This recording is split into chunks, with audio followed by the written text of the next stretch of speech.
Bonjour à toutes et tous. Bienvenue. On va commencer le webinaire. On vous informe que ce webinaire sera enregistré et disponible en replay. Pour nos amis anglophones, une traduction simultanée sera également disponible. Elle est disponible actuellement sur le bouton en bas à droite App Interprefy. For our English friends or speakers, please note that translation is available on the dedicated channel. You will find it on the app button.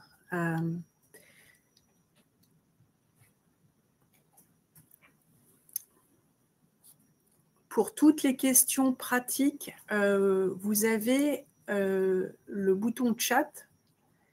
Vous aurez plein d'informations et vous pouvez également poser des questions si vous avez un problème technique.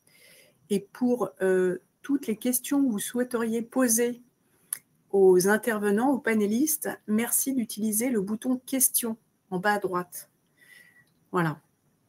So for any questions to the panelists, please use the question button on the right side and use only the chat if you have technical issues. Voilà, pour les sujets très pratico-pratiques, mais on est dans un sujet pratique. Donc, voilà, c'est important que ça soit dit. Alors, bienvenue à tous. Bienvenue au premier webinaire des Jeudis de l'éco-construction, co-organisé par le FFM et l'AFD en partenariat avec le ministère de la Transition écologique, l'ADEME et la Global ABC.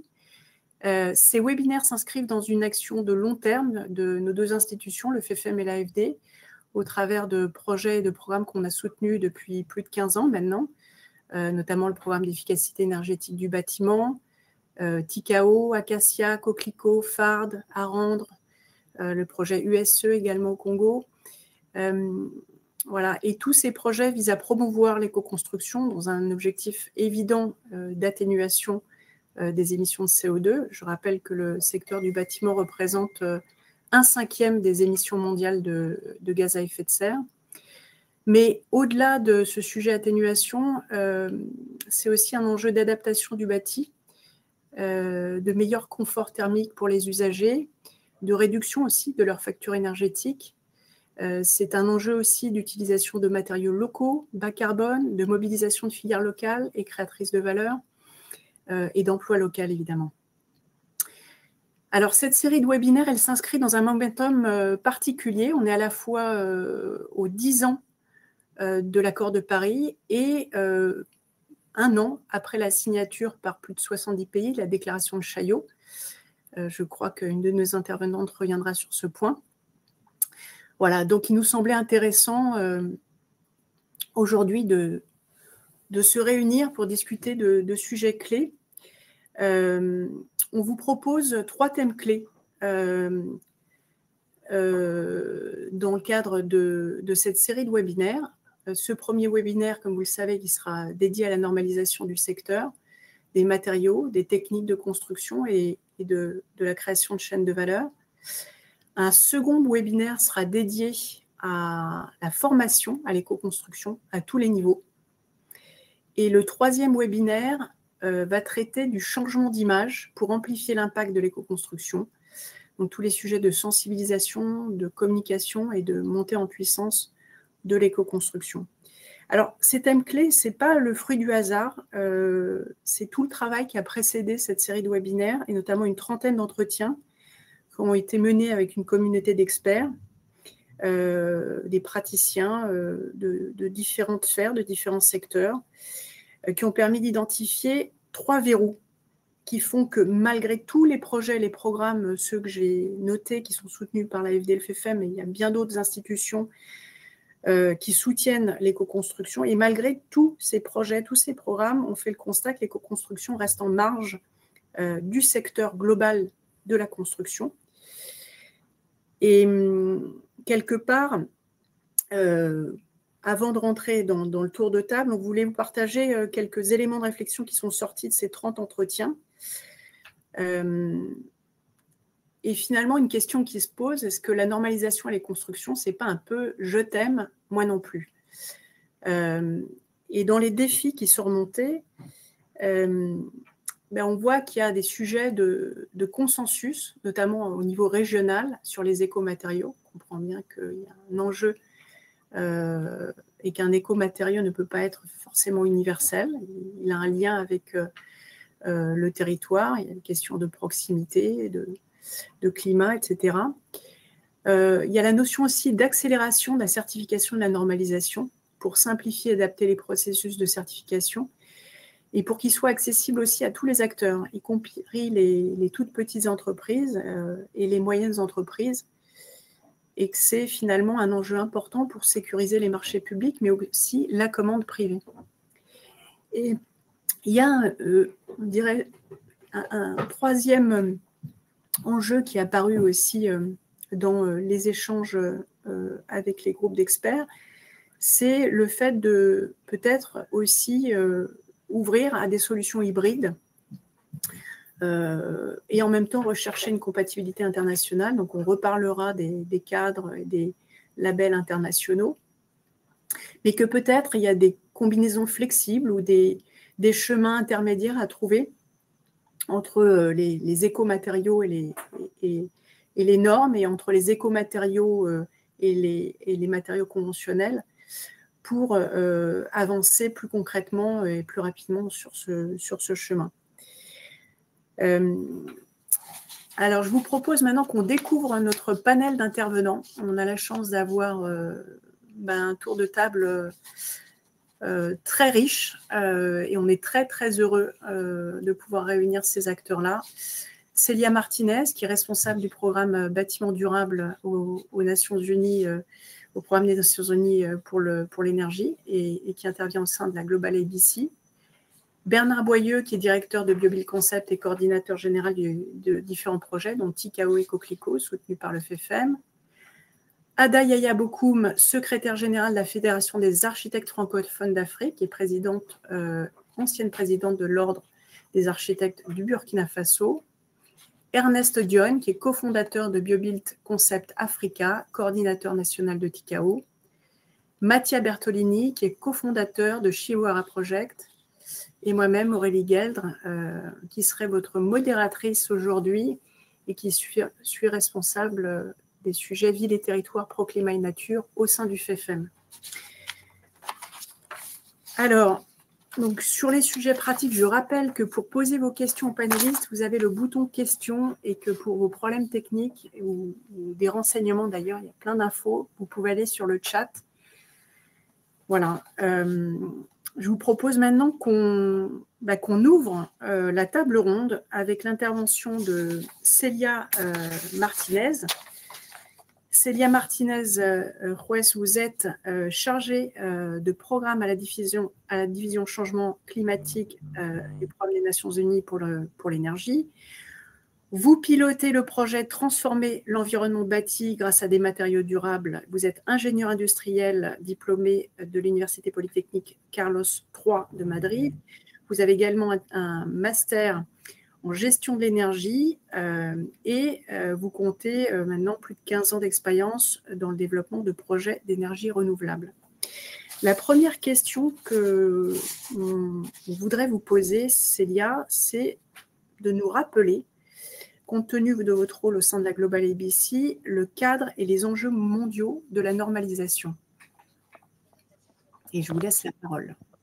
Merci beaucoup à Aurélie pour cette question et pour l'invitation à cet webinaire.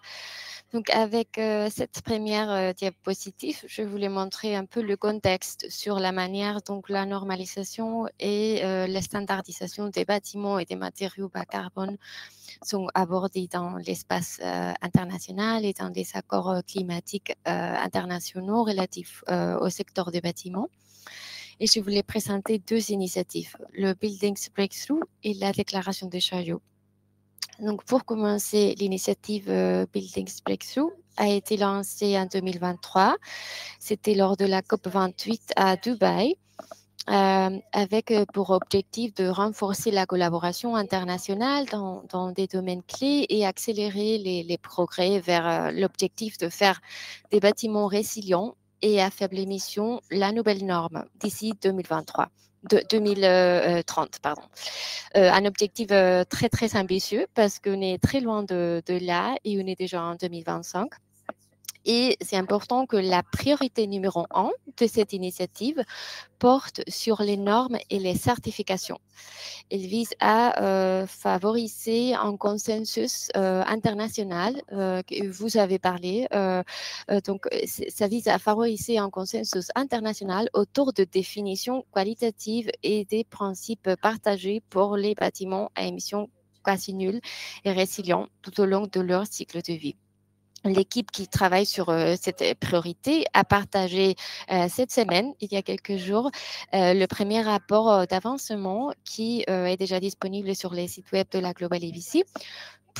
Et pour la première fois, les gouvernements et les partenaires se sont accordés sur une définition mondiale qu'est-ce que c'est un bâtiment à émissions quasi nulles et résilient. Dans ce rapport, les pays sont également encouragés à intégrer des normes sur les carbones incorporés dans les codes du bâtiment, les règles d'achat et les normes des produits afin que les matériaux bas carbone deviennent la nouvelle norme. Et un nouveau rapport sera publié dans quelques semaines pendant la COP à Belém au Brésil pour consultation, qui va identifier les approches de mesure et les indicateurs du carbone incorporé afin d'encourager les pays à adopter, déclarer, comparer et suivre les progrès. Donc, l'idée est que si ces mesures sont standardisées, cela renforcera la confiance du marché et encouragera le financement vert et les achats durables.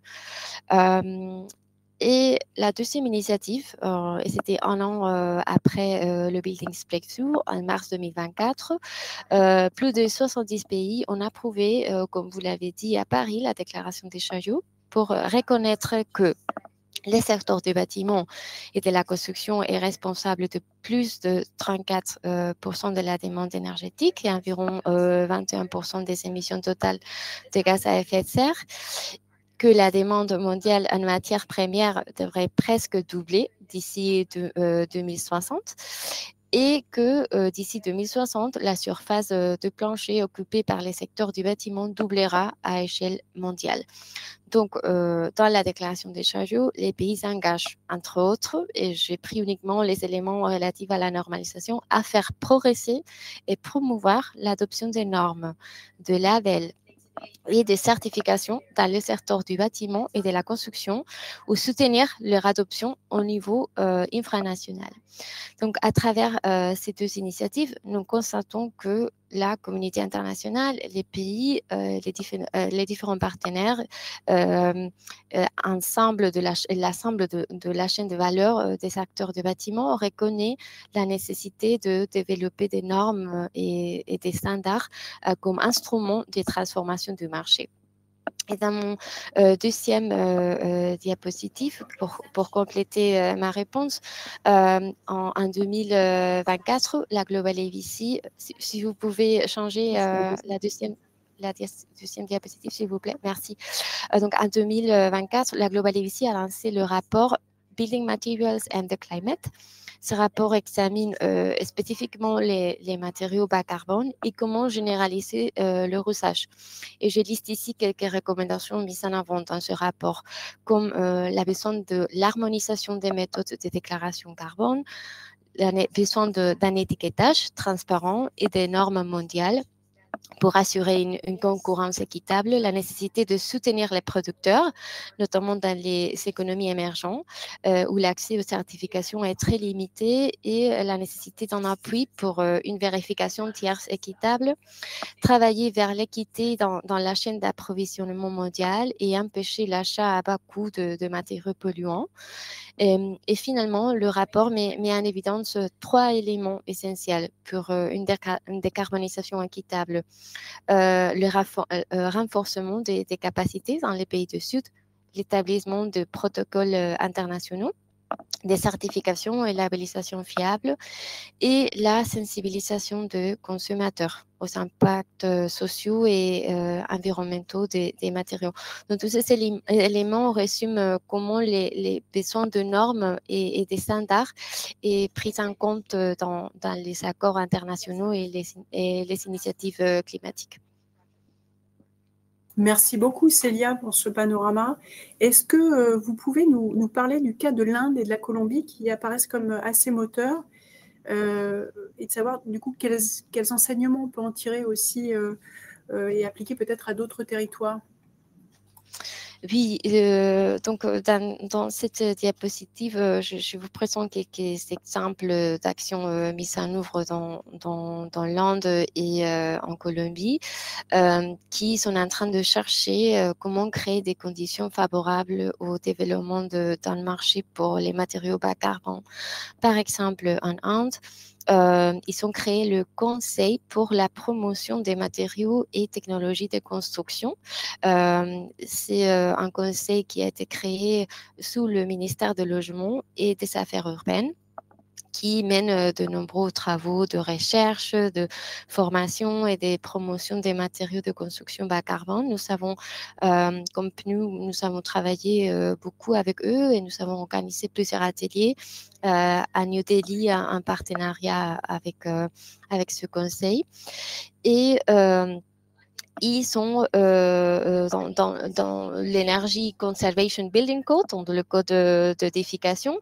Ils l'ont modifié, ça a été modifié par l'acte de conservation d'énergie récemment, il y a 3 ans, pour devenir Energy Conservation and Sustainable Buildings Code, qui intègre des aspects de durabilité, d'efficacité des matériaux et de circularité. Donc, ça, c'est un dernier élément qui sont ajoutés dans le code de l'édification.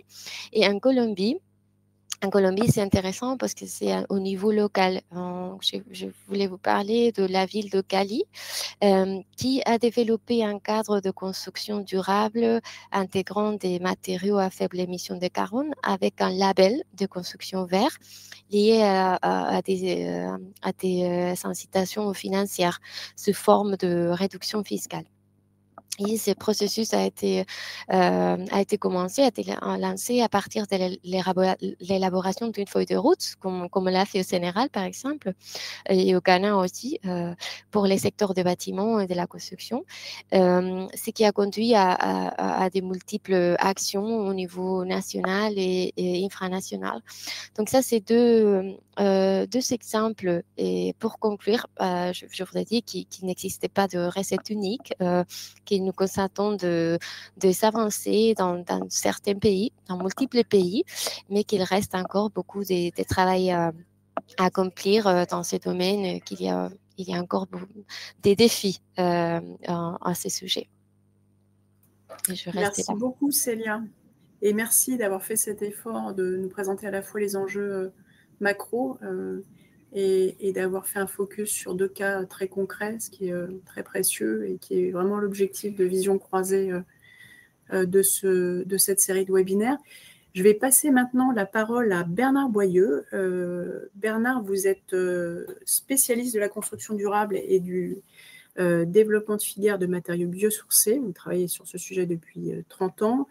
Vous êtes directeur de BioBuild Concept depuis 2015. Vous êtes expert aussi sur les filières territoires au sein de BioBuild Africa. Donc, vous avez un regard entre 2 continents. Vous accompagnez le développement des acteurs de la construction durable en France et internationale.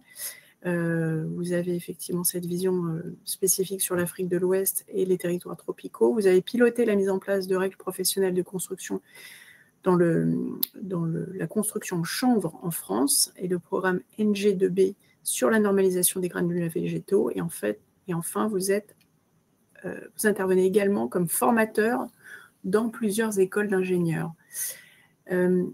Bernard, peut-être avant de rentrer dans le sujet et profitant de votre casquette professorale, est-ce que vous pouvez peut-être nous rappeler, même si on rentre là directement dans le sujet, finalement, ce que sont l'éco-construction, les écomatériaux, quand on parle de normes, de certification, finalement, de quoi parle-t-on?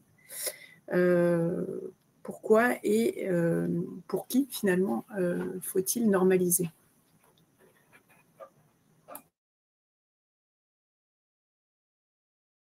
Bernard, il faut que vous ouvriez votre micro.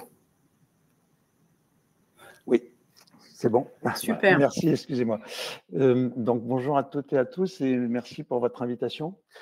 Oui, en fait la normalisation, c'est un sujet très, très large, très vaste, qui touche beaucoup de domaines avec beaucoup d'objectifs différents et c'est vraiment important de savoir de quoi on parle précisément et vers quoi on veut aller et pourquoi on veut se lancer dans ces tâches ingrates que sont la normalisation. Et en premier lieu, comme vous l'avez demandé, sur les termes d'éco-construction et d'éco-matériaux, je pense qu'on a tous une idée de ce que l'on veut dire avec ces mots, mais je ne suis pas sûr qu'on y mette tous les mêmes choses et les mêmes ambitions. Alors, par exemple, qu'est-ce qu'un éco-matériau? Alors, moi, il ne m'a pas échappé que Célia n'a pas utilisé ce mot, qu'elle a parlé en permanence de matériaux bas carbone. Et en fait, un écomatériau, on pourrait penser que c'est défini par, il y a une norme qui définit ce que sont les matériaux durables, pour utiliser un autre mot, qui définit ce que sont ce qu'on appelle les EPD, les déclarations environnementales des produits. Mais cette norme, elle contient 19 catégories d'impact différents, dont celui du carbone dont a parlé Célia, mais il y en a 18 autres. Et donc, en fait, on peut être très bon sur un domaine et très mauvais dans un autre. À titre d'exemple, j'ai cru pendant très longtemps que le papier recyclé, c'était un écomatériau, jusqu'au jour où je suis tombé sur une étude qui montrait que, en fait, si le papier recyclé, ça a évité de consommer des ressources nouvelles et de déforester, ça consommait 30 ou 100 fois plus d'énergie pour le fabriquer que du papier neuf. Donc, est-ce que ce papier est un écomatériau ou pas? On peut avoir plein d'avis dessus. Et en fait, quand on creuse ce sujet, on constate assez rapidement qu'on n'est pas capable de définir ce que c'est qu'un écomatériau. Et ce qu'on n'est pas capable de définir, normalement, ça n'existe pas vraiment. Ce qui pose comme un gros problème si on veut éviter tous les a priori qu'on peut avoir dans ce domaine, et ils sont très, très nombreux. Et avoir derrière des analyses et des prises de décision qui peuvent être très trompeuses. Alors, par contre, les termes de réglementation, de normes, de certification, eux, ont des définitions précises. Je pense que c'est important de les rappeler quand même en quelques mots. La réglementation, c'est un acte législatif, hein, ça dépend, c'est édicté par un État et son application est obligatoire. Par exemple, si vous êtes dans un État qui décide que les fenêtres doivent être rondes, vous êtes obligé de faire des fenêtres rondes sur tous les bâtiments que vous construisez. Par contre, la norme, ce n'est pas du ressort de l'État, c'est du ressort des professionnels, c'est des référentiels que l'on établit entre les professionnels, normalement, pour des sujets qui nous intéressent et ça nous arrange de normaliser. Mais on n'est pas obligé d'utiliser une norme. Pour rester sur le papier, personne ne vous interdit de fabriquer ou de mettre des feuilles de papier qui ne sont pas au format A4, qui est un format normalisé. Si vous voulez que vos feuilles soient rondes ou triangulaires, il n'y a aucun problème, mais ça va être très compliqué pour les gens qui vont vouloir les mettre dans une imprimante. Donc la norme sert à ça. Alors la norme, ça sert à énormément de choses, mais il y a ce sujet-là. La certification, son objet, c'est peut-être ce qui est le moins important dans la discussion ici, même si c'est vraiment très important, c'est uniquement le fait qu'un acteur indépendant va attester que ce que vous annoncez est conforme au référentiel que vous proposez. Il y a un autre terme qu'on utilise relativement moins et qui me paraît important dans le sujet qui nous intéresse ici, c'est le terme d'évaluation technique. L'évaluation technique, ça consiste à valider si une technique ou un produit répond positivement à l'usage qu'on veut en faire. C'est ce qu'on appelle l'aptitude à l'emploi.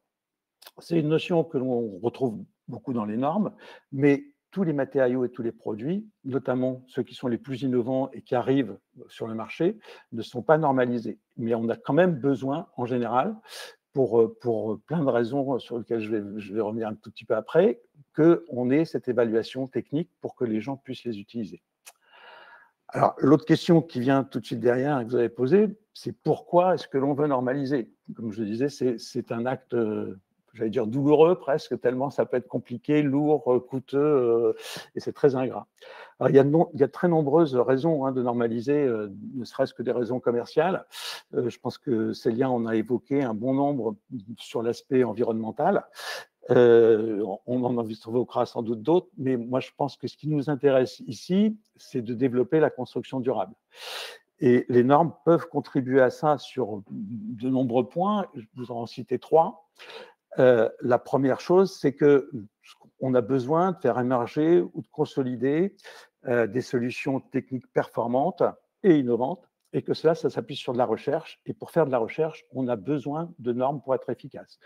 Je veux dire quelque chose de très simple. Si on veut évaluer la résistance thermique d'un matériau et que chacun le fait avec sa technique, ça ne peut pas fonctionner parce qu'on ne saura jamais qui est positif et qui ne l'est pas.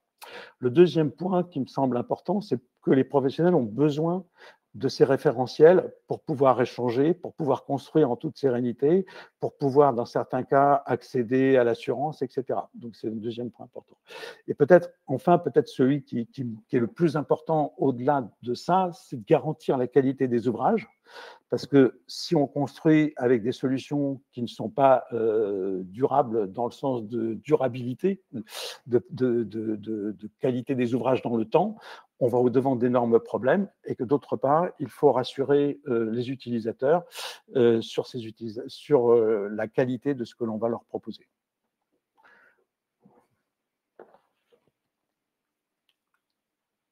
Merci beaucoup Bernard. Non, mais c'est vraiment indispensable en fait de rentrer dans ces explications et d'ouvrir le capot, si j'ose dire, pour comprendre ce qu'il y a dans le moteur et derrière les termes, derrière tous ces concepts. Est-ce que, justement, s'appuyant sur des expériences concrètes de projets pilotes que vous avez menés, je pense notamment à Tikao et puis peut-être plus récemment le Coquelicot, est-ce que vous pouvez, après avoir répondu à la question pourquoi faire, normaliser, comment faire? Alors, si je pouvais répondre à cette question en quelques minutes, ce serait extraordinaire, parce que c'est un sujet très compliqué, il y a plein de pistes pour y arriver. Moi, je commencerai par trois recommandations qui sont issues justement de ces réflexions qui sont venues dans les différents projets sur lesquels j'ai pu travailler, où cet aspect de normalisation est important. La première chose, c'est qu'il faut, je pense, ne pas sous-estimer les exigences de recherche et de développement scientifique. On a besoin vraiment de pouvoir s'appuyer sur des données fiables et très, très solides pour pouvoir le faire.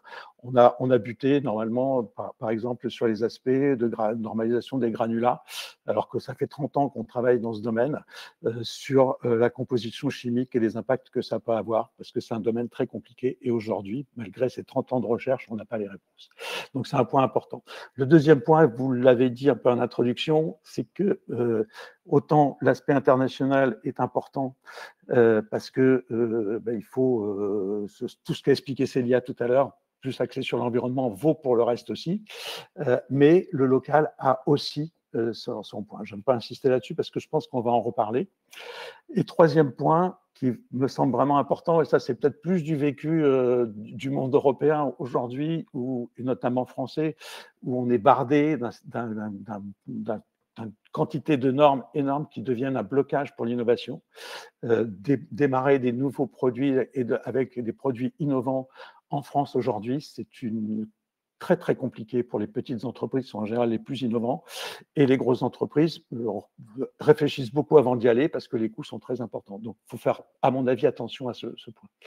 Alors, après, pour trouver des pistes de travail, moi, qui me semblent importantes, la première, c'est qu'il faudrait arriver, ce que l'on n'a plus, nous, en Europe, mais je pense qu'il faudrait vraiment arriver à faire ça, à trouver des systèmes de normalisation qui soient progressifs, qu'on puisse se démarrer sur peut-être ce qu'on pourrait appeler des pré-normes qui ne sont pas totalement verrouillées, ou sur lesquelles on garde une souplesse pour les améliorer au fur et à mesure, puis passer après sur ce qu'on peut appeler chez nous des normes expérimentales et ainsi de suite. En France, en Europe, aujourd'hui, pour faire ça, il faut 10 ans à peu près. Et je pense que c'est parce qu'on est dans un système beaucoup trop verrouillé, trop complet. Le deuxième point, je parlais d'évaluation technique tout à l'heure. Et ça c'est l'expérience qu'on a eue, notamment dans Tikao, mais je pense que Ernest va en reparler. C'est d'aller sur des sujets, c'est sur du consensus de professionnels, sur les sujets où on n'a pas encore pu normaliser, pour pouvoir justement donner les bonnes indications et faire ce qu'on a appelé pour Tikao des guides de bonnes pratiques, qui peuvent avoir d'autres noms. Hein. Dans la présentation, vous avez vu que j'avais participé à la mise au point des règles professionnelles de la construction en chambre en France. C'est la même idée adaptée.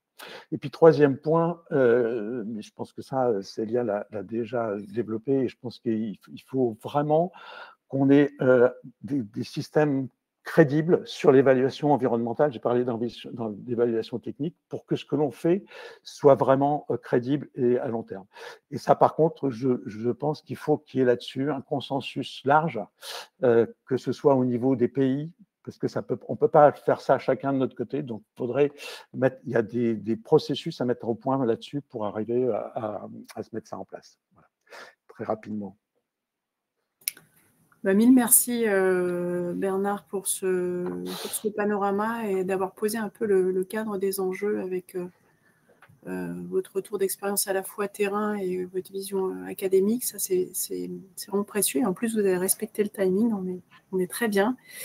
Ce qui me permet de passer la parole à Madame Ada Yaya Bokoum, qui est architecte urbaniste basée à Ouagadougou, doctorante au Servida, gérante d'agence d'architecture et d'urbanisme et qui a 20 ans d'expérience dans la construction durable, la gestion de projets. Vous travaillez, Madame Ayabokoum, sur les matériaux locaux et bioclimatiques, et vous dirigez l'agence Africa Études depuis 2010. Vous êtes également secrétaire générale de la Fédération des architectes francophones d'Afrique, et vous êtes l'ancienne présidente de l'Ordre des architectes du Burkina, et vous êtes par ailleurs engagée dans des réseaux professionnels régionaux et internationaux. Est-ce que, d'abord, si vous souhaitez nous dire quelques mots de votre fédération, la FAFA, ça peut être intéressant. Est-ce que vous pouvez nous dire, au sein de cette fédération, finalement, les architectes qui exercent dans des cadres légaux différents, qui sont plus ou moins favorables à l'éco-construction, est-ce que vous pouvez nous faire un retour plus spécifique sur le cas du Burkina Faso où vous exercez? Voilà, et d'avoir votre regard. Donc, on passe après la Colombie et l'autre territoire dont on a parlé tout à l'heure au cas du Burkina. Merci, bonjour ou bonsoir à toutes et à tous. Alors, concernant la première question, pour ce qui concerne la Fédération des architectes francophones d'Afrique, je dirais que c'est une organisation qui existe depuis 2015 et aujourd'hui, on a 19 pays qui sont des sections membres et c'est les différents ordres de ces pays qui sont membres. Et au sein de cette organisation, on se rencontre, on parle d'architecture, on fait également du réseau, il y a du partage d'expériences. Sur la question spécifique de l'architecture et de l'éco-construction, les avis sont partagés. Tout le monde n'a pas la même sensibilisation et la même connexion avec le sujet, mais nous organisons des rencontres où nous débattons sur cela et surtout, nous travaillons également avec la section des plus jeunes, donc les architectes de moins de 40 ans, pour pouvoir justement partager également ces bonnes pratiques et leur permettre de voir des projets pour que cela puisse également créer des déclics. Donc, nous savons cela au sein de la Fédération des architectes francophones d'Afrique et je suis secrétaire générale pour le mandat 2025-2027. Venons maintenant au retour d'expérience pour le Burkina Faso. Alors, on va dire qu'au Burkina Faso, en termes de texte, on a une certaine expérience, on a des avancées. Je veux rappeler que déjà en 2016, il y avait déjà la codification du bloc latéritique taillé. Et l'objectif en mettant en place ce système était de permettre, dans le cadre du programme de fournir des logements aux couches défavorisées, de pouvoir faire 40 000 logements avec ces matériaux. Il y a eu bien sûr des ateliers, des tests qui ont été faits, mais la pratique aujourd'hui montre que nous n'avons pas pu réaliser ces 40 000 logements-là avec ces matériaux dits appropriés. Je peux parler du bloc latéritique taillé, je veux parler également du bloc de terre comprimé. À cause de plusieurs contraintes, on a déjà la volonté politique, c'est vrai, mais après, il faut dire qu'on a des promoteurs immobiliers qui travaillent et qui veulent mettre sur le marché des logements qu'ils vont pouvoir vendre. Mais si la population n'est pas prête à accepter cela, ben, ce sont des contraintes qui ont été vraiment vues, constatées, et aujourd'hui, le programme s'est déroulé, mais l'utilisation du bloc latéritique taillé de ces matériaux n'a pas été conséquente. La réalité a été tout autre. Donc, ce sont des difficultés concrètes. Je parle également du cas des dossiers de permis de construire que nous avons vécu. Et ça, c'était en 2008, où pour déposer un dossier, on vous demande forcément de joindre une note de calcul, alors que vous êtes sur un système de mur porteur et vous n'avez pas forcément prévu une note de calcul comme on a dans les constructions classiques. Et ça constitue des blocages. Donc, on est obligé de créer un dossier technique qui passera pour le dossier de permis de construire et ensuite réaliser notre projet comme on souhaitait le faire avec nos matériaux, avec le dispositif constructif que nous pensons qui tient. Et nous avons des exemples de quelques projets. C'est vrai qu'on a des projets à Ouagadougou et dans d'autres villes du Burkina où ça marchait, mais la communication autour de ces projets n'est pas assez forte et surtout la sensibilisation est encore très timide pour permettre d'avoir quand même beaucoup d'ouvrages réalisés et des témoignages d'utilisateurs sur ce type de construction. Donc, pour le Burkina, la filière, elle existe, mais très timide et on n'a pas beaucoup de projets structurants pour permettre de pouvoir avoir des témoignages et de la communication pour renverser et pouvoir montrer quel intérêt nous avons à utiliser ces matériaux que moi, je dirais appropriés pour nous, pour notre climat et qui ont été éprouvés et on a des possibilités de les tester encore. Donc, on a le Laboratoire national du bâtiment et des travaux publics qui a fait des tests, par exemple, sur le BLT, le bloc latéritique taillé, sur le bloc de terre comprimé. Tout cela, ça nous permet de pouvoir aller vers des projets publics, mais c'est encore des projets publics qui sont initiés par des institutions privées. Voilà. Merci infiniment pour ce témoignage et vous montrez aussi que la créativité, elle est à tous les niveaux, hein, elle est dans la conception, mais aussi dans les dossiers administratifs et la façon de les préparer pour malgré tout arriver à dévoyer des blocages qui sont des blocages de forme en fait, et bien que le contexte légal soit plutôt favorable, c'est un autre paradoxe. Est-ce que du coup, vous pouvez nous partager ce qui serait selon vous les défis, les perspectives et les leviers que vous voyez au développement de l'éco-construction suivant votre expérience au Burkina? Alors, les défis, ils sont à plusieurs niveaux. Je vais classer en disant déjà du côté du donneur d'ordre, donc le maître d'ouvrage, celui qui décide. Du côté également du professionnel, le technicien, que ce soit l'ingénieur, l'architecte, ceux qui réalisent, il y a des défis à ce niveau. Parce que lorsqu'on a des situations où on a le maître d'ouvrage qui vient et qui souhaite aller dans ce sens et qu'en face de lui, il n'a pas un professionnel qui est outillé, qui a de l'expérience et qui lui dit non, il ne faudrait pas aller dans ce sens parce qu'on a de mauvaises expériences, déjà, ça bloque le maître d'ouvrage parce qu'il vient avec toute sa confiance vis-à-vis de ce professionnel. Donc, il y a cette première partie. Ensuite, on peut avoir une situation également où on a le professionnel, qui est l'architecte, qui n'est pas sur ce principe et donc qui va dérouter tout l'ensemble. Dans le cas inverse également, on peut avoir le professionnel qui est très sensible à cela, mais qui a en face de lui un maître d'ouvrage qui n'est pas sensibilisé à cela et surtout qui veut aller vite.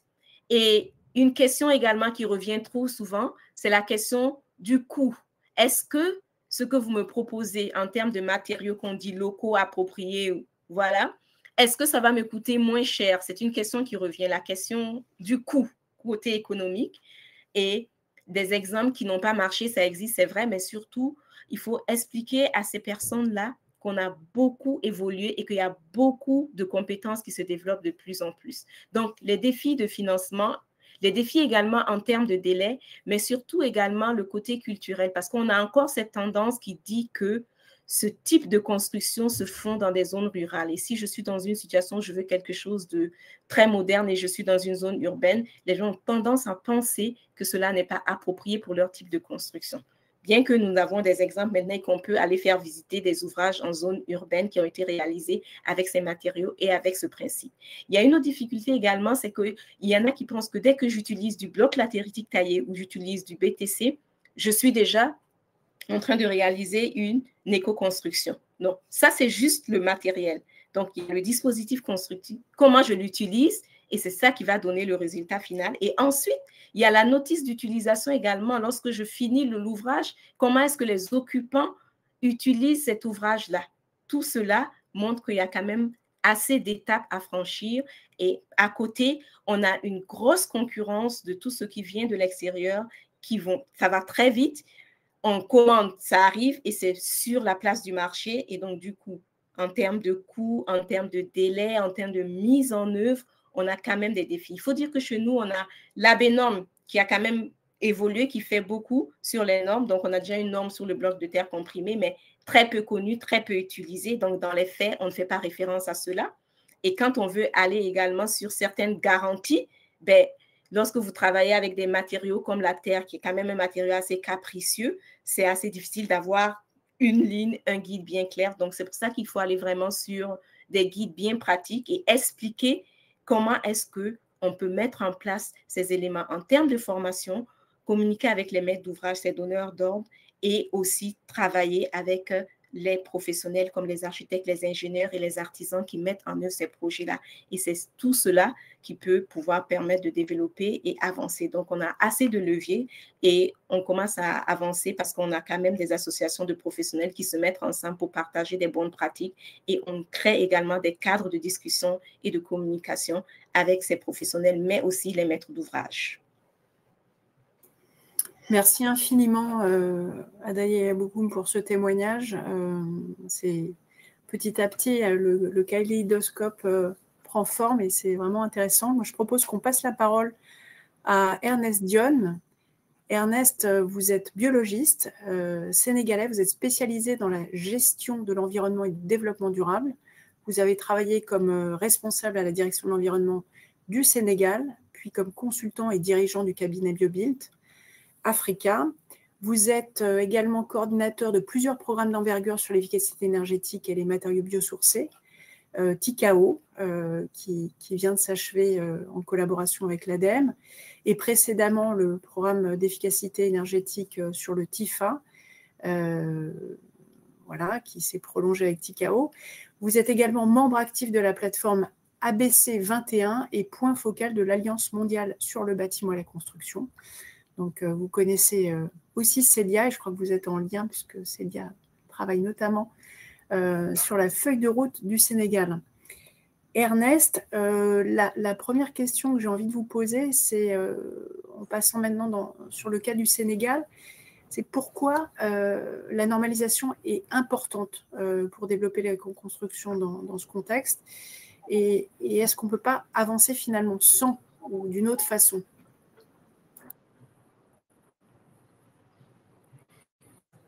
Bonjour à toutes et à tous. Et pour les initiateurs de ce webinaire, je ne sais pas si vous m'entendez bien, je pense. On vous entend, Ernest. Je pense que l'image a été coupée pour favoriser le son. Voilà. Et comme mes prédécesseurs l'ont dit, je pense que la normalisation est extrêmement importante pour plusieurs raisons. En tout cas, même si elle est difficilement atteignable, elle est importante pour plusieurs raisons. La première raison, je pense, c'est donner une confiance par rapport à ce matériaux que nous allons utiliser, qui sont des matériaux neufs, souvent méconnus du grand public, soit donner garantie et assurance aux gens qui vont utiliser qu'on va mettre en œuvre. Mais l'élément le plus important, je pense, qui concerne la nécessité normalisation, c'est la création de marché. Parce qu'en réalité, oh là là, est-ce que vous continuez?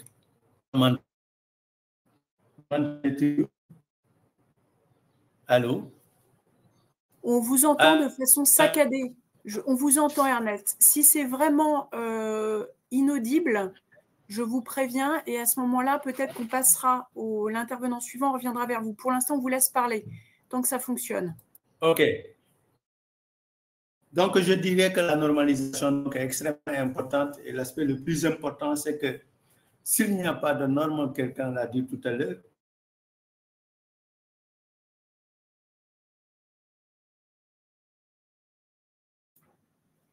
bon, là, on a clairement un sujet de connexion et de son. On va attendre quelques secondes.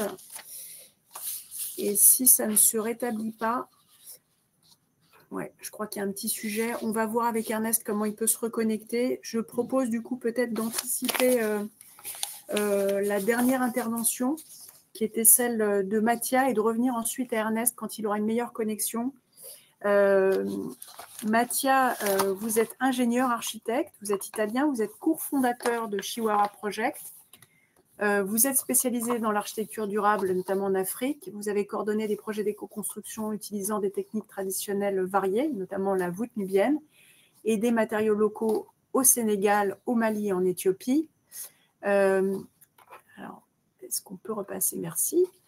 Vous êtes basé au Sénégal, vous formez des communautés locales et développez des solutions durables pour l'habitat, l'éducation et la santé, et vous collaborez avec différents organismes internationaux. Mathia, peut-être du coup la première question, on commençait à évoquer les outils vers la normalisation. Ernest tout à l'heure nous parlera d'un outil qui propose, et vous vouliez nous parler d'un autre outil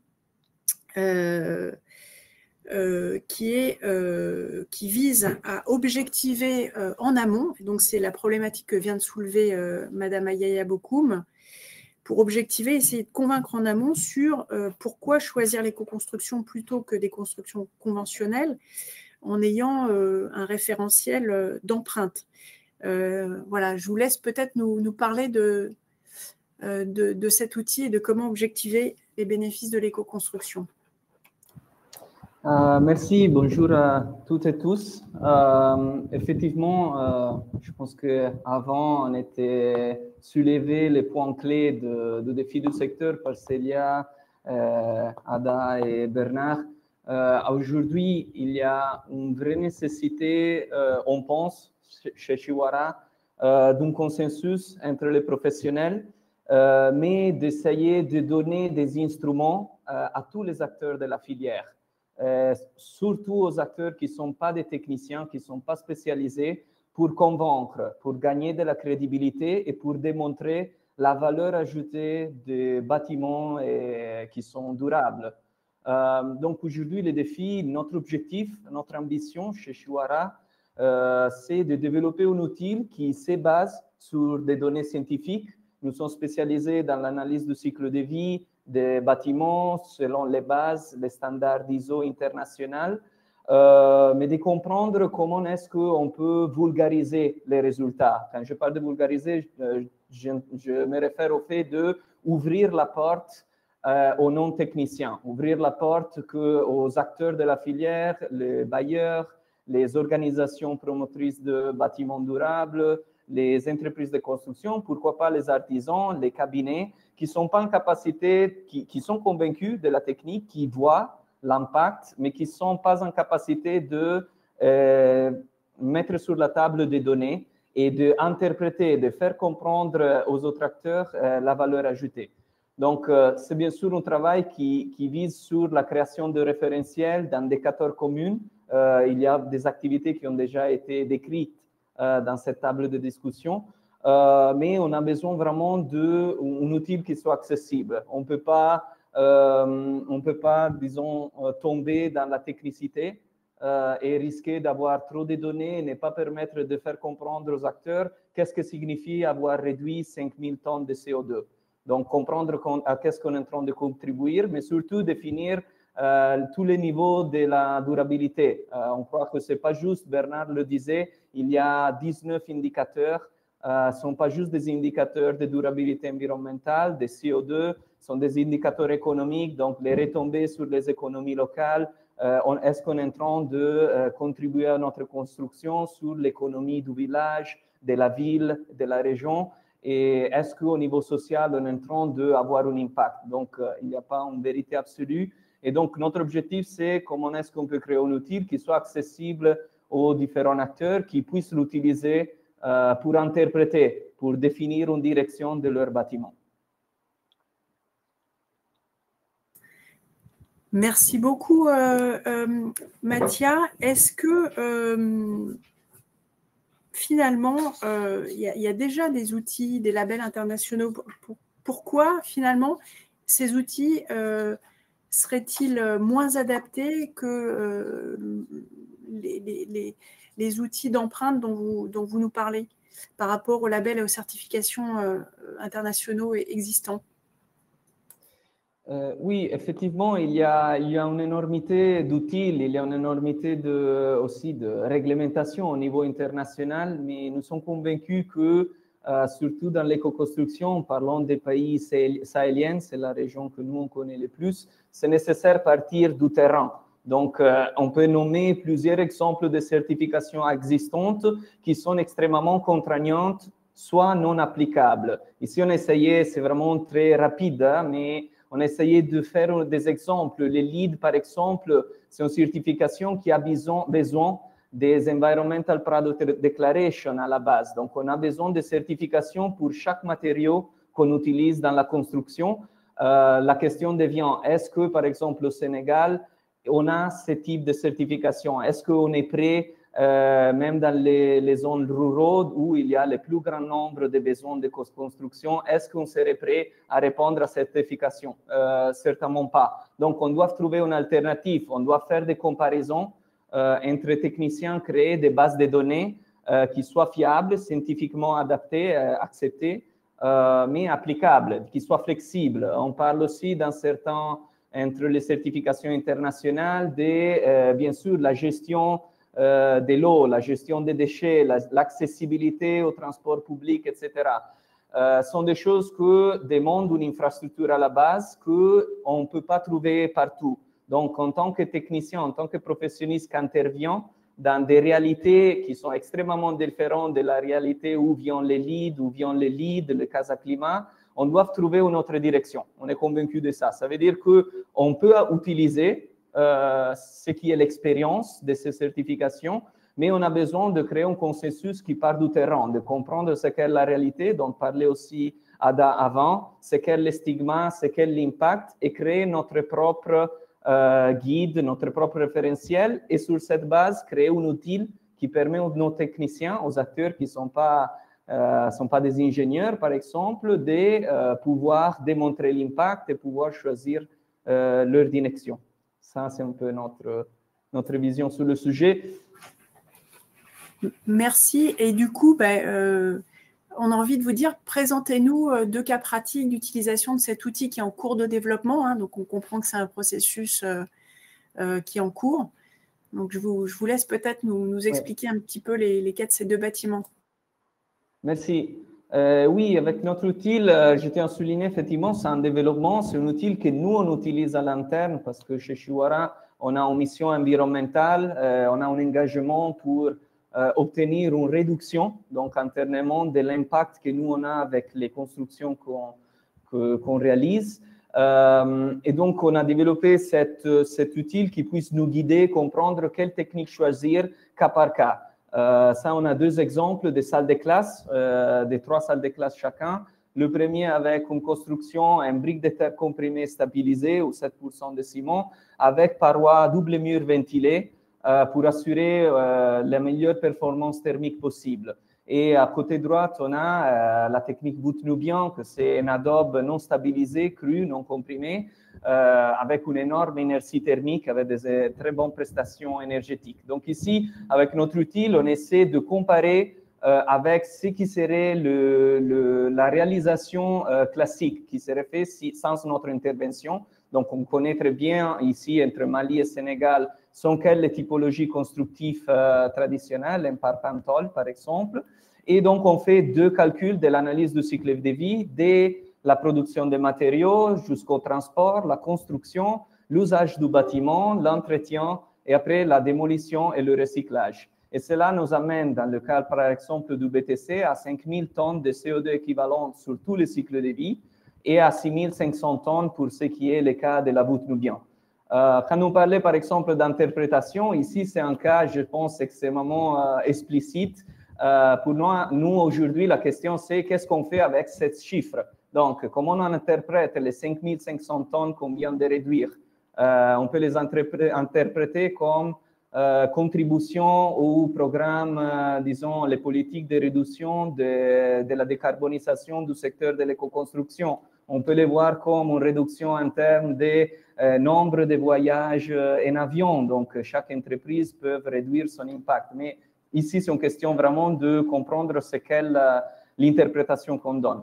On peut voir qu'entre les données qu'on peut extraire, il y a 24% de réduction d'empreinte carbone que sur la construction, extraction des matériaux, production, transport et réalisation du chantier. On arrive jusqu'à 88% de réduction de l'empreinte carbone pour l'usage. Donc, le fait que ces bâtiments sont conçus avec une idée sur l'efficacité énergétique, le confort de l'intérieur, donc la manque de besoin de refroidissement, de clim, etc. On parle aussi de retomber sur les économies locales. Pour nous, c'est extrêmement important, ne pas juste se focaliser sur l'environnement. A été soulevé avant le thème du coût, le fait qu'il y a normalement auprès des bailleurs, des institutions, bien sûr une attention au coût. Donc ici, on peut parler du coût de construction, mais aussi on peut traiter au niveau politique ce qu'est la contribution qu'on a sur l'économie locale, combien de main-d'œuvre locale on est en train de mobiliser et matériaux. Et enfin aussi au niveau social, la création de green jobs, des travails résilients. Donc on peut toujours former du personnel avec des techniques adaptées au contexte local, donc ils puissent créer leur entreprise et donc faire bouger l'économie locale au-delà du bâtiment. Ça, c'est un peu quelques chiffres avec l'outil qu'on est en train de développer. Merci beaucoup, Mathias. Je reprécise peut-être pour les non-experts ou ceux qui ont raté une partie de la présentation qu'on parle bien d'émissions évitées. Donc, ce que vous avez calculé, c'est les émissions évitées par rapport à un scénario de référence avec des matériaux conventionnels qui sont utilisés dans ces pays et dans ces contextes. Donc, c'est bien 5500 tonnes évitées, 6500 tonnes évitées, et aussi une réduction de 24% de l'empreinte ou 38% à la construction, une réduction de 75 à 88 de l'empreinte sur la période d'usage. Peut-être nous dire si vous avez des durées d'usage que vous prenez en compte, ou ça, c'est dès la fin de la construction. Pour éventuellement les tonnes évitées, vous prenez quel cycle de temps en compte? Oui, donc nous, comme usage du bâtiment, on garde 40 ans dans l'idée que, comme on disait ici, il faudrait un consensus entre tous les techniciens. On sait qu'il y a des différenciations. 40 ans parce que c'est notre estimation qu'après toute cette période, il y aura forcément des rénovations importantes qui seront faites, juste dû au fait qu'on est dans des contextes un fort changement, urbanisme très rapide. Donc, on peut penser que même si la construction elle-même peut durer plus, il y aura forcément des changements sociaux qui vont impacter le bâtiment. Et merci beaucoup. Et je pense que dans le développement, ce qui serait aussi intéressant à objectiver pour les futurs usagers et les clients, c'est les économies financières qu'ils font aussi sur leur facture énergétique, qui est très importante, et en même temps sur le confort thermique qu'ils peuvent avoir. Donc ça, je pense que c'est tous ces sujets-là qui peuvent être aussi des arguments qui emportent la décision des clients, qu'ils soient privés ou publics, qui sont importantes aussi dans des contextes où les usagers n'ont pas forcément les moyens derrière de s'équiper de climatiseurs, voilà, au-delà de l'empreinte carbone qui est aussi un sujet plus macro. Merci infiniment, Mathias. On va essayer de repasser la parole à Ernest Dionne. On vient de parler là d'un outil d'empreinte environnementale, carbone, mais aussi retombées économiques. Et je pense que ça serait intéressant, Ernest, que vous me parliez d'un autre outil dans le chemin vers la normalisation. Je crois que vous vouliez nous parler des guides. Donc, on vous propose retester le son et de partager votre expérience et vos propositions là-dessus. Merci beaucoup. Donc, je disais tout à l'heure que la norme est utile, comme tout le monde peut le constater, comme sur lequel tout le monde est d'accord. Mais le problème des normes, c'est que, comme Bernard l'a appelé dans son intervention, que ça prend du temps. Il faut énormément de consensus et énormément d'autres éléments comme des données maîtrisées et une recherche scientifique assez développée. Elles sont utiles, les normes, parce que ce sont sans normes, on ne peut pas rassurer, on ne rassure pas ceux qui prescrivent les matériaux, par exemple, ou comme les architectes, ou bien ou les consommateurs qui demandent à utiliser tel et tel matériau. Et donc, tant qu'on n'a pas de normes, pour certains types de matériaux comme les matériaux biosourcés ou certains matériaux locaux, l'utilisation, le développement de certains systèmes constructifs, il sera difficile de trouver un marché. Et donc, ça, c'est extrêmement important, etc. Maintenant, pour ce qui concerne les retours d'expérience, il y a aussi, par contre, il y a des écueils. Et pour nous, puisque la norme prend du temps, elle est difficile à élaborer, il faut du consensus, etc. Et aussi, l'urgence d'avoir des normes est là. Nous avons dit qu'il y a peut-être une autre voie à emprunter, celle qui consiste à élaborer ce qu'on appelle communément les guides de bonne pratique. De quoi s'agit-il? En fait, ce sont des outils qui résultent du retour d'expérience d'un certain nombre de praticiens qui font des retours d'expérience au bout d'un certain nombre d'années, soit sur l'élaboration d'un produit ou bien sur le développement d'un système constructif, et qui nous permettent de dire, nous allons élaborer un guide de pour que tous les acteurs puissent faire de la même manière et pouvoir avoir une référence. Et donc, je pense que la photo que vous avez ici, qui illustre un type constructif qui est la pose de chaume antifa, nous avons essayé de développer un guide de bonne pratique. Sans cela, chacun qui essaie de faire une chaume peut faire de sa manière, utiliser des bottes de tifa de sa manière, une qualité de tifa qui lui est propre, des types de fils qui lui sont propres, poser les bottes de la manière dont il le pense, etc. Et ça ne facilite pas de garantir la qualité des produits que nous avons et de rassurer les consommateurs. Et donc, je pense que les guides de bonne pratique, ce sont des éléments, ce sont des outils qui peuvent permettre de préfigurer aujourd'hui, demain, des normes en tout cas au niveau de nos États, particulièrement dans les États africains. Et pour le développement aussi des matériaux locaux que nous connaissons, tous nous avons au niveau de notre pays. Par contre, le développement, ces éléments, cette question de normalisation pose un certain nombre d'écueils. Ce que nous devons éviter en premier lieu aujourd'hui en Afrique, et nous avons eu des expériences malheureuses comme ça, c'est d'avoir des normes trop restrictives. Les normes très restrictives tuent l'innovation. Je pense que Bernard a fait allusion à ça. Tuent même le fait de pouvoir développer des marchés quand elle est trop restrictive ou trop sévère. Et ça résulte souvent du processus de normalisation qui n'est pas inclusif, ni en tout cas très inclusif à partir de tous les professionnels. Donc ça, je pense qu'aller tout de suite vers des normes très restrictives, toutes des normes. Les autres éléments, nous avons par exemple l'expérience, il y a quelques années, nous avons essayé de développer plus d'une dizaine de normes sur l'efficacité énergétique dans le bâtiment. Après les avoir développées et tout, avec l'Association sénégalaise de normalisation, on se rend compte au bout d'un certain nombre d'années que ces normes ne sont pas utilisables, ne sont pas utilisées par les acteurs ni par les professionnels. Peut-être pour plusieurs raisons, parce qu'ils ne comprennent pas, parce que aussi toutes ces normes ont été développées à partir d'une domestication des normes ISO qui sont assez complexes et peut-être qui ne sont pas encore, dont le contexte socio-économique de nos pays ne sont pas prêts encore à absorber. Donc, je pense que ça, ce sont des éléments qu'il faut éviter pour ne pas paralyser les marchés et décourager, par exemple, les innovations et le développement de ces systèmes constructifs ou de l'utilisation de ces matériaux locaux. Maintenant, sur quoi devons-nous nous engager aujourd'hui en Afrique? Je pense que des normes graduelles, selon la taille des acteurs, selon l'usage des bâtiments pour favoriser l'adoption de matériaux locaux. Par exemple, une des choses qu'on pouvait développer aujourd'hui, essayer de développer en Afrique, et qui résulte d'une enquête que nous avons essayé de mener au Sénégal, c'est l'élaboration de labels. Les labels, par exemple, pour un type de bâtiment de constructeur au Sénégal, qu'on dit communément l'autoconstruction, qui représente quand même une part non négligeable dans le marché de la construction.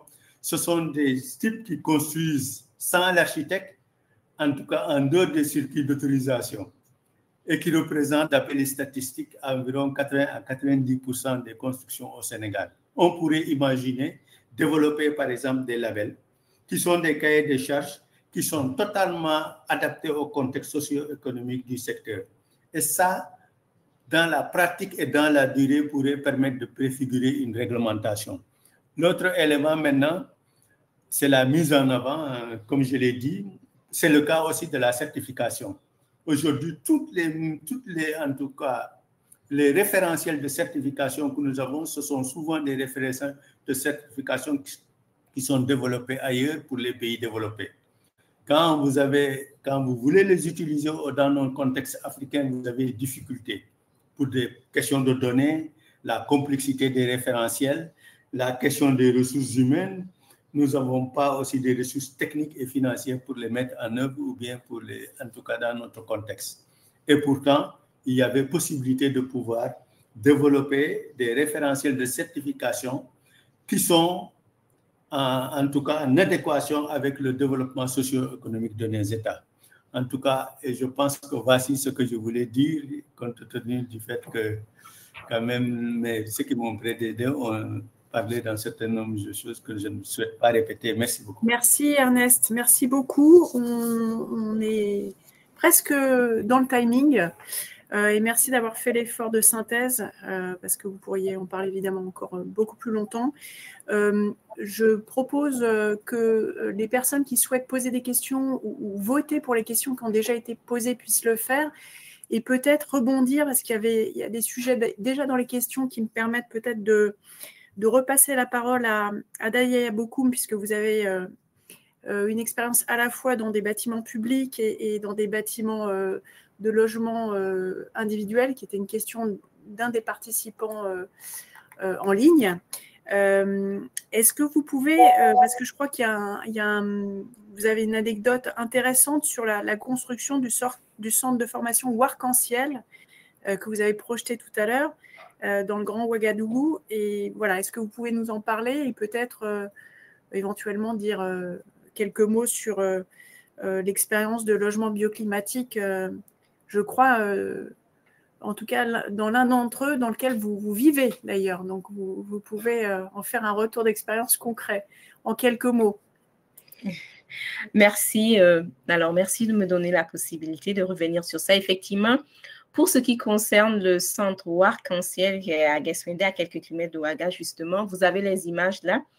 Alors, ça a été effectivement une très belle expérience parce que lorsqu'on est arrivé pour démarrer le chantier, c'était en même temps un chantier pour ouvrir la voie pour accéder justement au site. Et donc, ça a été une opportunité parce qu'on a pu récupérer de la terre du fait que les travaux de la voie avaient démarré et il y avait le forage sur le site.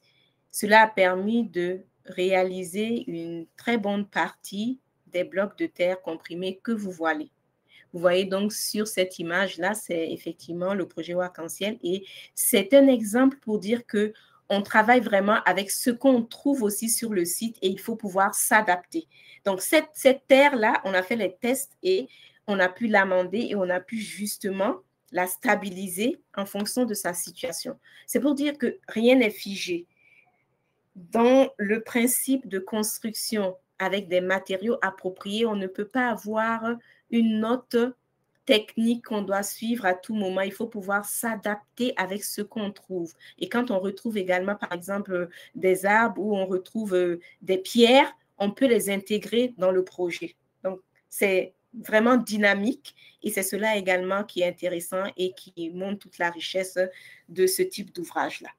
Pour ce qui concerne les constructions des particuliers, oui, on fait des constructions de particuliers. Il y a des exemples de constructions de particuliers. Moi, l'exemple que j'ai chez moi, c'est qu'on a travaillé avec les blocs latéritiques taillés. Donc, on a des murs, voilà, comme vous voyez sur l'image, des murs en blocs latéritiques taillés d'épaisseur 40 qui nous permettent de vivre dans la maison sans mettre de la climatisation. On est sur de la ventilation.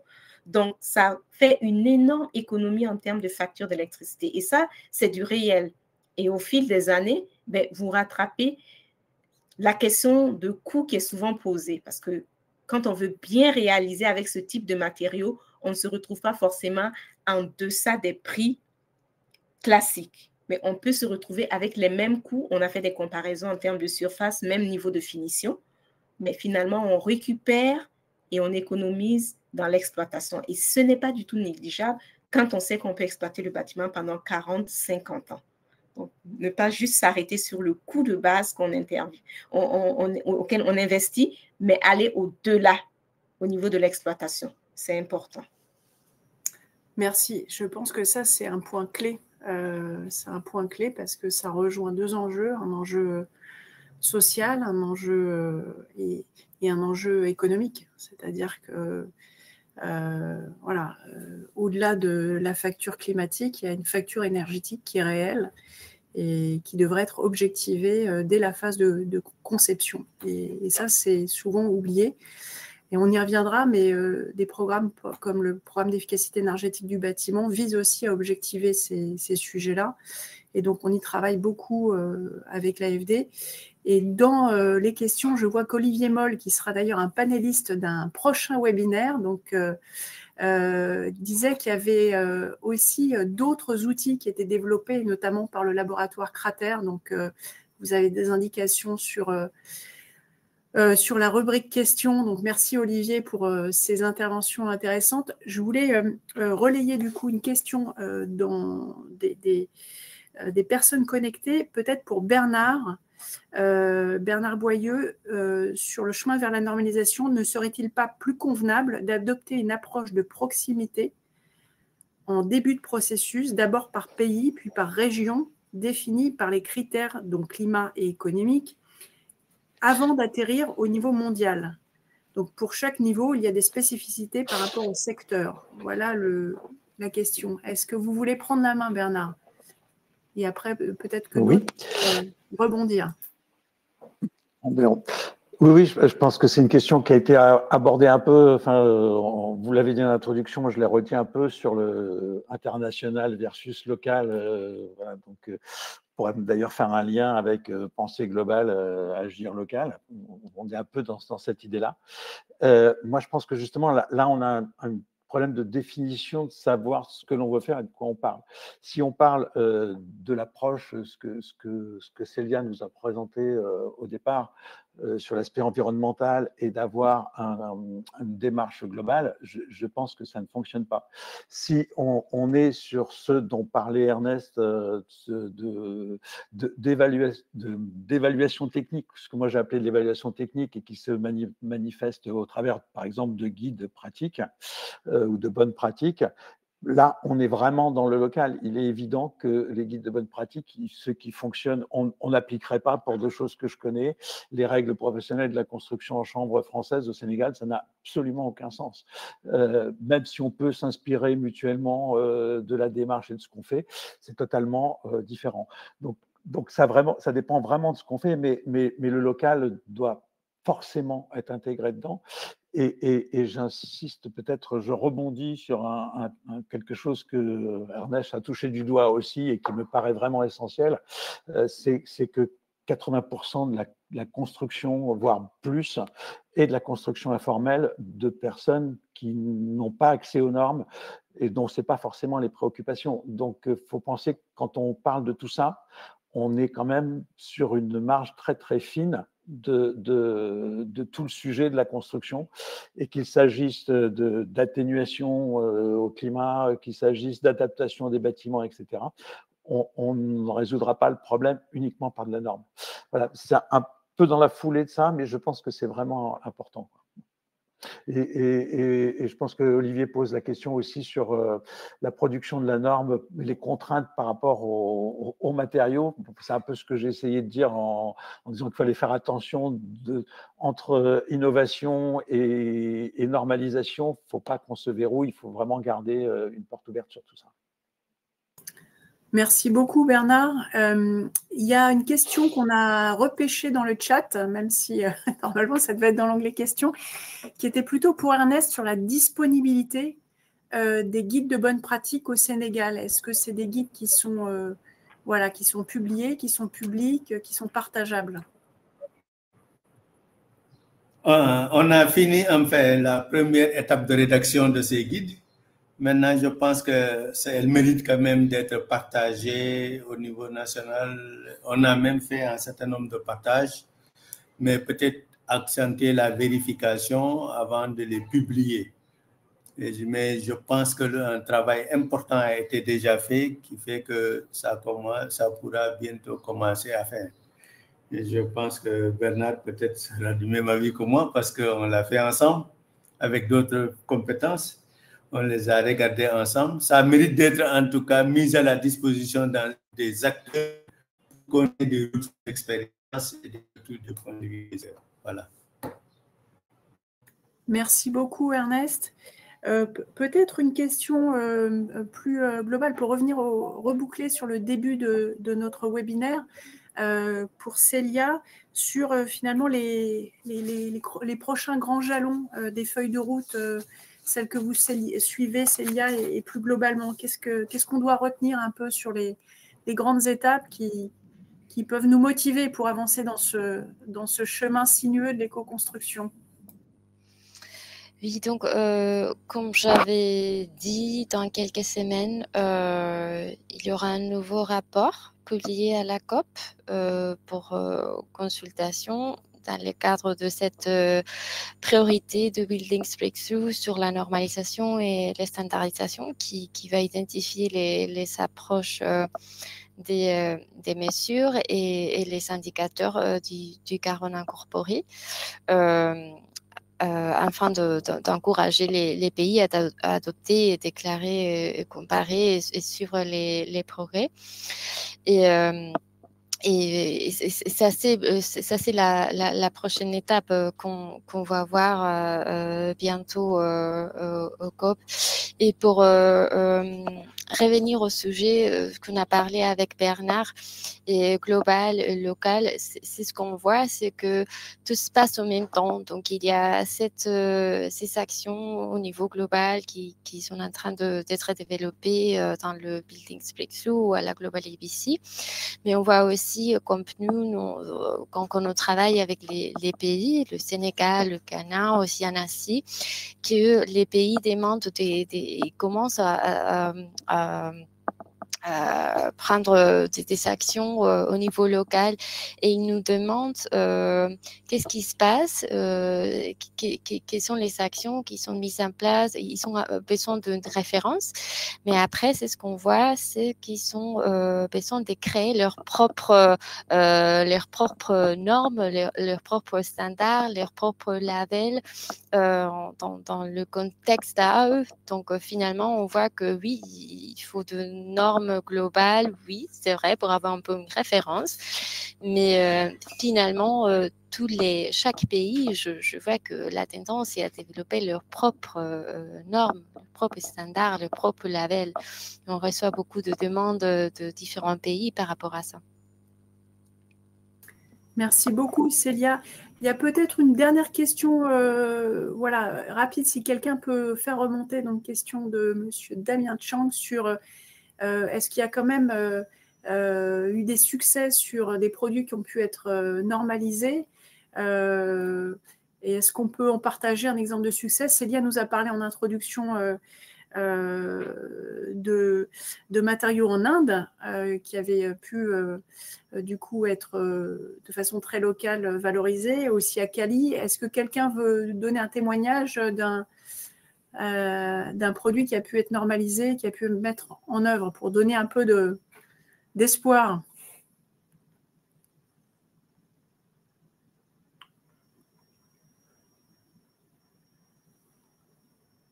Bon, ben on va rester sur vos exemples, Célia.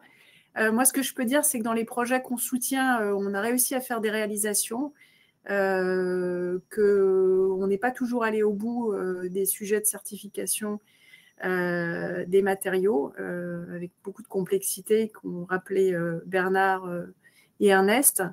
Voilà, et qui a sans doute des enjeux aussi de partage de données entre différentes structures qui testent les matériaux, donc accepter aussi de partager les informations pour les mettre en commun et être plus fort pour certifier les matériaux et sans doute aussi harmoniser les méthodologies de test pour pouvoir derrière avoir des spécifications techniques robustes. Donc je pense qu'on pourrait en parler encore pendant des heures. Moi, je pense qu'on a quand même bien défloré le sujet. Je vous propose peut-être quelques mots de conclusion. Notre secrétaire général du Fonds français pour l'environnement va aussi nous rejoindre pour clôturer ce webinaire. Bon, vous l'avez compris, l'enjeu de cette série de webinaires, c'est quelque part comment passer d'une pratique qui était restée militante ou qui est considérée encore comme alternative par beaucoup, celle de l'éco-construction, à une pratique qui est pleinement intégrée dans le secteur de la construction. Autrement dit, comment simplement bien construire, comment ont pu le faire les anciens avant que le système de normalisation existe. On a réussi à construire dans tous les pays des chefs-d'œuvre d'architecture qu'on reconnaît aujourd'hui comme étant des chefs-d'œuvre, qui pour certains sont même patrimoine mondial de l'UNESCO et qui ont bénéficié d'aucune norme. Bernard Boyau rappelait très justement dans nos séminaires de préparation que le secteur même du patrimoine en France et dans d'autres pays n'est lui-même pas soumis à des normes et que donc c'est bien les savoir-faire ancestraux qui sont valorisés et reconnus. Ce qui permet d'ailleurs de faire une transition vers le sujet des prochains webinaires sur la formation. Donc, quelque part, les questions, c'est comment simplement bien construire avec le minimum de ressources pendant et après la construction, comment maximiser aussi le bien-être des usagers, des occupants. Voilà. Et ce qui est apparu, je pense, qui est intéressant, c'est qu'au-delà des cadres légaux et normatifs, l'objectivation des coûts globaux, construction et utilisation, c'est-à-dire pendant la période d'exploitation du bâtiment, et aussi des co-bénéfices sont vraiment nécessaires pour révéler et emporter la décision du client, qu'il soit public ou privé. Voilà. Il est aussi apparu en creux que la structuration de la filière et le changement d'échelle impliquent de s'intéresser, on vient de le dire, au sujet de formation, mais aussi au sujet de changement d'image. On peut dire parfois en France que c'est des projets de bourgeois bohèmes pour certains. Voilà, j'ai fait une maison écolo, ah mais oui, mais ça c'est pour des catégories socioprofessionnelles peut-être très favorisées. Et inversement, dans les échanges qu'on a avec des interlocuteurs des pays du Sud, on dit parfois que c'est associé à une forme d'archaïsme. Donc voilà, donc c'est tous ces paradoxes un peu qu'on abordera aussi dans le dernier webinaire. En tout cas, un grand merci aux panélistes. Je vais passer la parole à Stéphanie Bouzige-Eschmann, notre secrétaire générale du FEFEM, pour un mot de conclusion. Merci beaucoup Aurélie. D'abord, bravo à tous. J'ai suivi à distance et c'était passionnant. C'était même inspirant et beau par les illustrations. Donc, bravo. Évidemment, donc, c'est le moment de remercier tout le monde, de remercier effectivement les intervenants de ce webinaire. Un immense merci pour vos expériences, pour vos regards croisés, sud-nord, sud-sud, qui nous éclairent dans nos pratiques, enfin qui éclairent tous, y compris en France. Ça, je pense que c'est extrêmement important de bien partager Nord-Sud et Sud-Nord. Un immense merci également à l'équipe du FEFEM, en particulier Aurélie qui s'est battue pour la création de ce cycle de très beaux webinaires, on va y revenir, mais aussi à Sacha, son stagiaire, que vous ne voyez pas, qui est dans l'ombre, mais qui a beaucoup travaillé et qui a probablement interviewé un certain nombre d'entre vous pour préparer ce cycle, et à notre équipe de communication, en particulier Séverine et Elisabeth, qui ont été à la manœuvre également dans l'ombre, mais qui ont pu rendre ce webinaire vivant et dans plusieurs langues. Merci aussi à tous les experts que nous avons interviewés en amont pour encore une fois construire cette série de webinaires. Et puis merci aux collègues de l'AFD qui ont soutenu cette démarche et qui participent en ligne. Donc n'oubliez pas les prochains webinaires qui seront disponibles les jeudis de l'éco-construction. Vous avez bien retenu, nous étions un jeudi 16 octobre. Le prochain rendez-vous, c'est le 13 novembre. Ce sera sur la formation à tous les niveaux, à l'éco-construction, bien sûr. Et puis ensuite, le 20 novembre, le troisième et dernier webinaire qui clôturera donc la série sur l'enjeu de changement d'image et d'échelle de l'éco-construction. Encore une fois, moi, je crois que vous avez démarré avec des très belles images justement de sites éco-construits. Et vous n'êtes pas sans savoir que ce cycle, en fait, se chevauche avec la COP30 climat à Belém. Donc, c'est aussi notre contribution à ces débats sur la transition bas carbone et l'adaptation à la fois par ces éco-constructions plus sobre, mais aussi plus confortable et plus abordable pour les populations. Et d'ailleurs, ça se développe aussi en France. On vient de le dire sur ces regards croisés sud-nord, nord-sud. Merci beaucoup à tous encore et à bientôt dans un mois pour le prochain webinaire. Merci beaucoup Stéphanie. Je voulais simplement vous dire que j'avais pris beaucoup de plaisir à échanger en amont avec chacun d'entre vous. J'ai pris beaucoup de plaisir à animer ce webinaire. J'espère que les personnes connectées en ont pris autant. J'espère que les panélistes aussi, parce que je pense qu'on travaille mieux quand on prend du plaisir. Voilà. Et merci. On vous dit rendez-vous donc le 13 novembre pour le prochain et le 20 novembre pour le dernier séminaire webinaire de clôture. Voilà, merci à tous. Et donc, le replay sera disponible bientôt dans les 2 langues. You will be able to have the replay also in English in a few days. So we will publish it on our website. So thank you, everyone. Merci à tous. À bientôt. Merci. Merci à tous.